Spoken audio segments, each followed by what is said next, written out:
Hi, I'm the Moorlander and this is Moorlander EDC. Today is a piece of content on a company that I've wanted to test out some of their gear for a while, but just never really had the chance until they got in touch and asked if I'd like to have a look at one of their lights.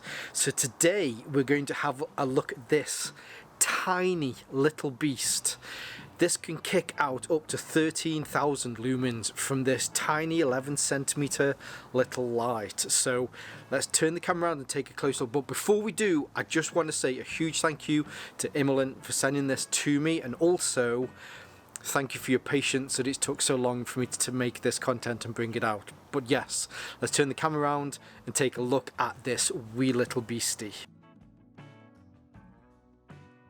Now, one of the surprising things about the MS03 is just how small this is.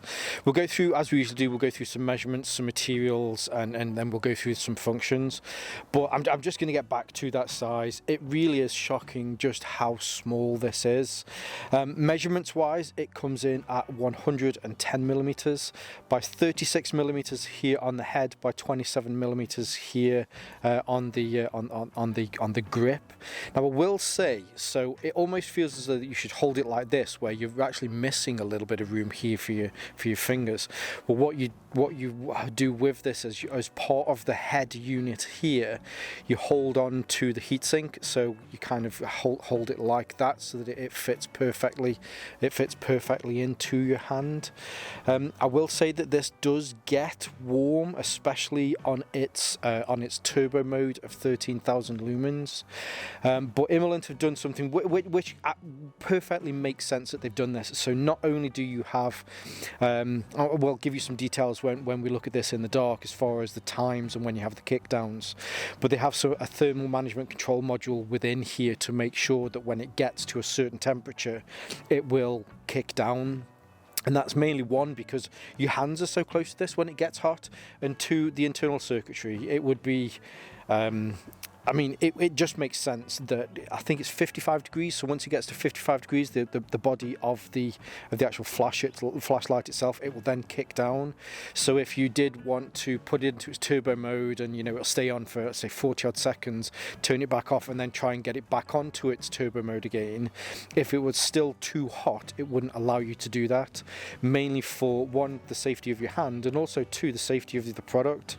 It would be irresponsible of them to sell a product that could essentially kill itself just by staying on for so long. So I think that it's good that they've added that to that.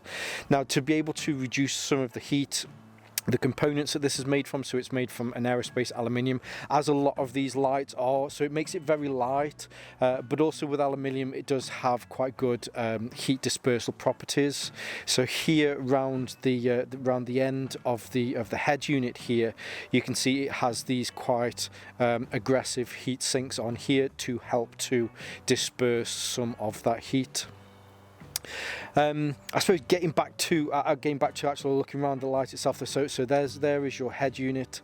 It is just the one switch on here, which again, we'll have a look at in a second. Comes down onto then the shaft, or at least where the handle would be, or handle is. It's not that it would be there. It's not kind of pretending to be a handle. It is a handle. You have some nice knurling on here as well, just to give you just to give you a good grip. It is an anodized aluminium as well. I think they just do the one color, which is black. I probably should have checked my notes just to triple check that, but I think it is just the one color. Now, as I've been turning this around, you will probably have noticed that there isn't a charging port on this.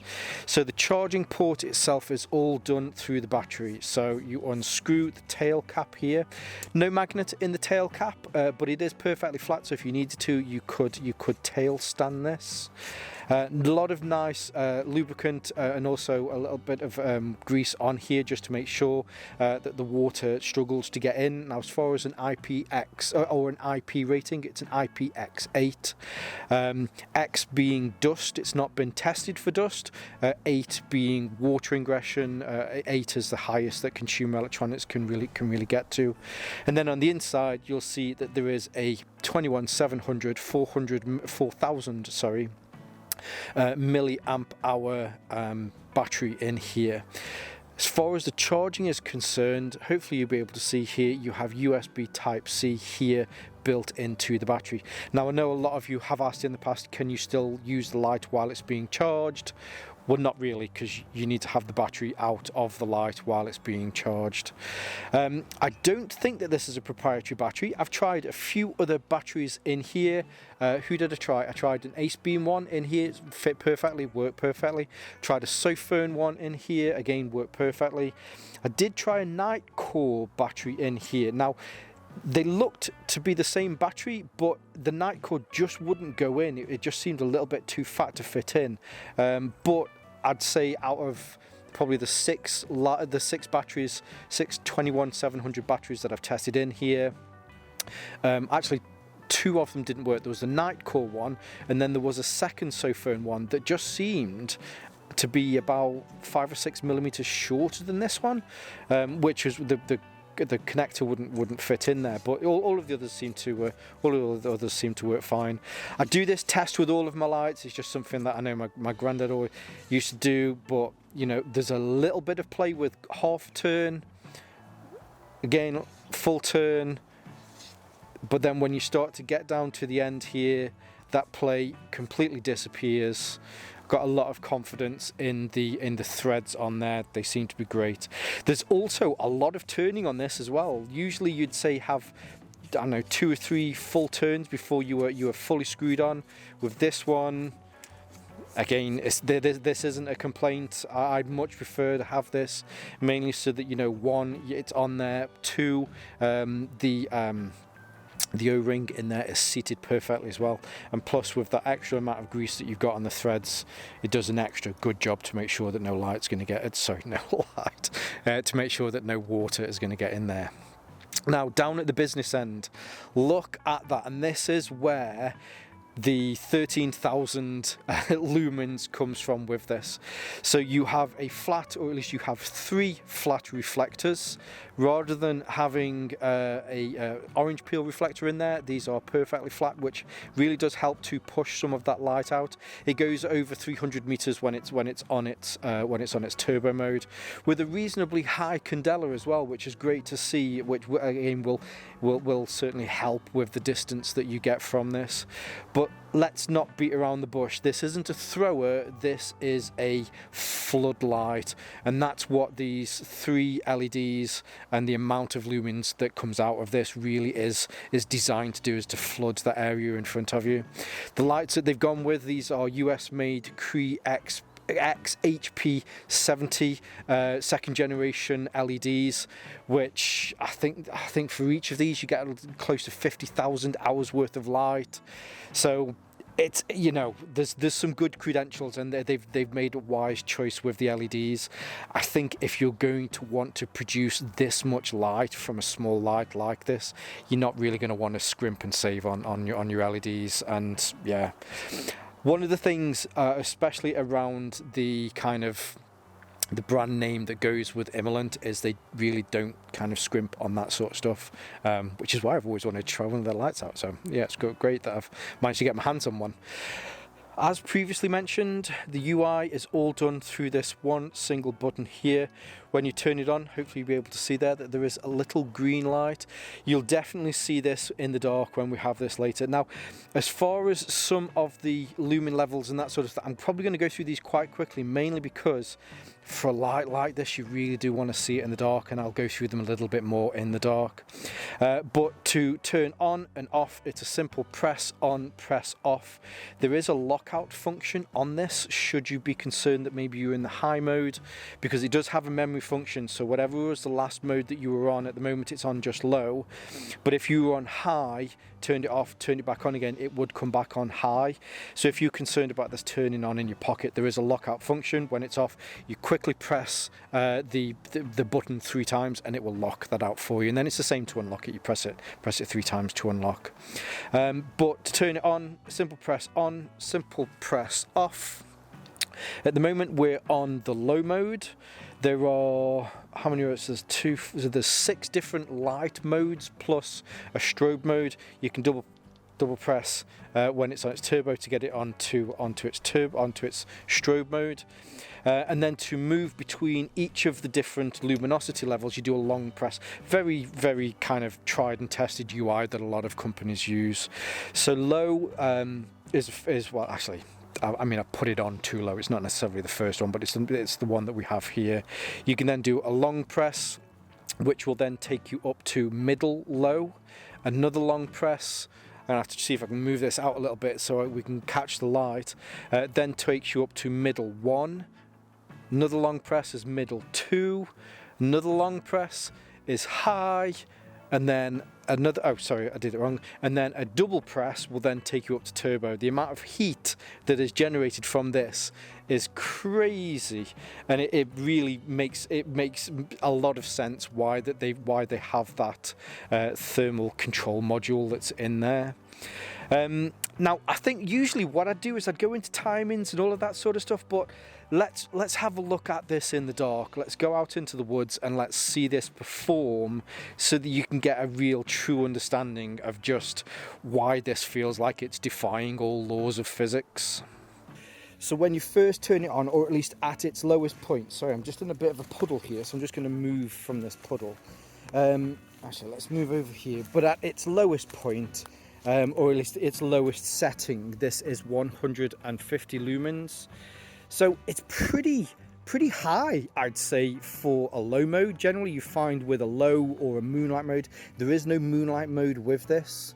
Its lowest point is 150 lumens. It does a very good job with 150 lumens. With the array of 3 LEDs that you have in there, it's pushing out some good light. I can see this tree here. This tree is probably about 5 meters away, so is that tree.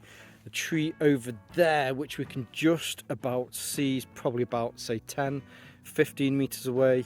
But then, as you get with a lot of these lights, the UI, we can do a long press. Now, the mode, this is called the mid-low mode.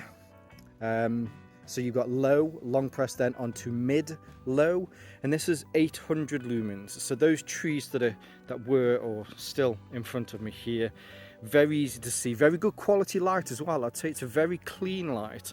This light that I mentioned is probably about 10-15 meters away, easier to see now. And then some of these other lights that are just around the corner and over here in the distance, again, a little bit easier to see. So the mid-low mode is 800 lumens. You can then do a long press, which then takes you to mid-1.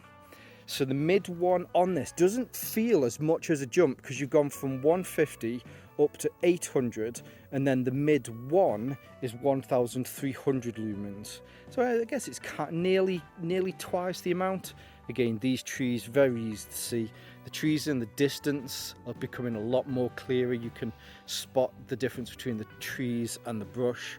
Coming back here again, so this tree that we could just see before, we can see even more, and now we can start to see some of those other pine trees off in the distance as well. And this is the mid-1. Now the mid-2, another long press, this now bumps up to 3000 lumens. So some of those other really high powerful lights, or I suppose EDC high powerful lights that you come across that are around the 3000 to 4000 lumens. On the MS03, mid-2 is 3000 lumens. We've not even got to turbo yet. It's crazy the amount of light that this thing does push out. So that's mid-2. Now we can get to high, another long press, and this is high. This is 8000 lumens, and this is lighting stuff up. Not only can we see the trees in the distance, but we can now see the canopy of those trees. Some of the piece of content that I've made from here in the past, we've definitely not been able to see that sort of detail. And then coming back up to here, the canopy here, so much easier to see because it's just throwing out a ridiculous amount of light. Now that was the high. Now I will say that just did get hot, so it wouldn't allow me to go up onto its turbo mode. So hopefully now it has cooled down. I can do a double click and there's your turbo. There is your 1000, there is your 13,000 lumens.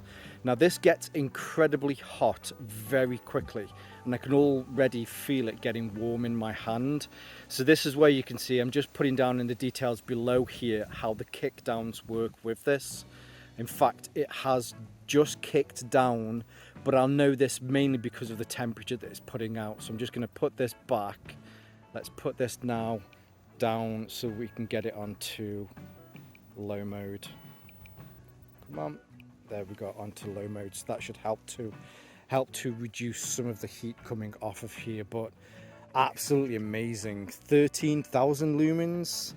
Yeah, mind-blowing for a small pocketable EDC style flashlight like this.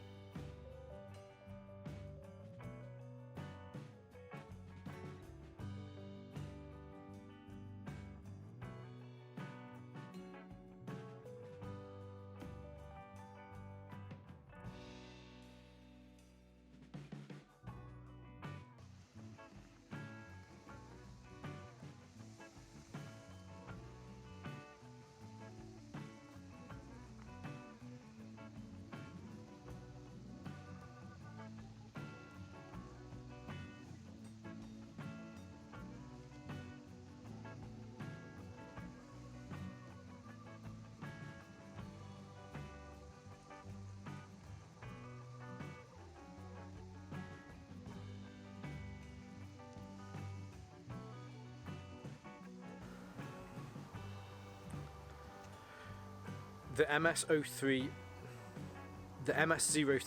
is the most powerful light that I've tested here. I've never had a light that's gone up to 13,000 lumens.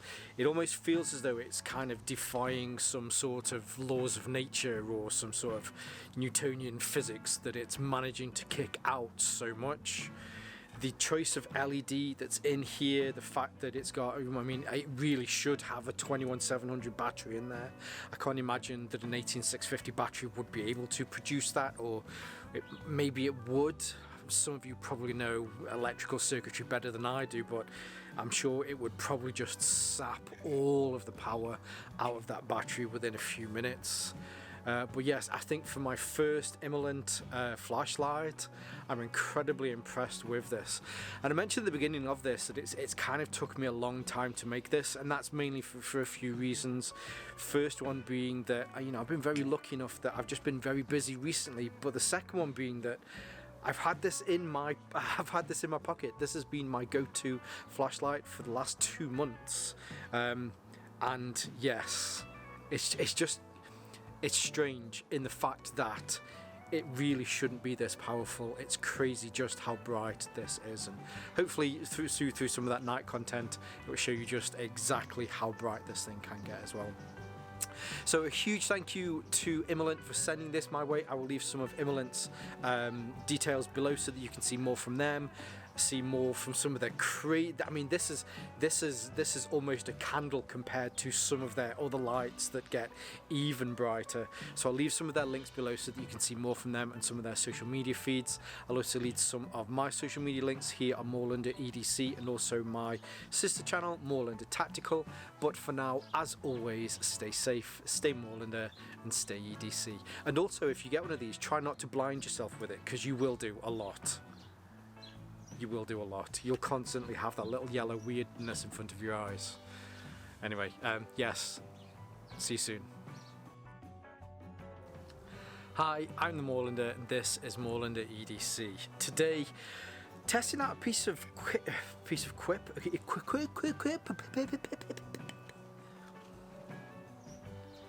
I don't know whether I should have added that last bit in. Maybe I'll see if I can take it out, or I'll add it to the bloopers. I don't know, maybe I'll just leave it in. Waffling.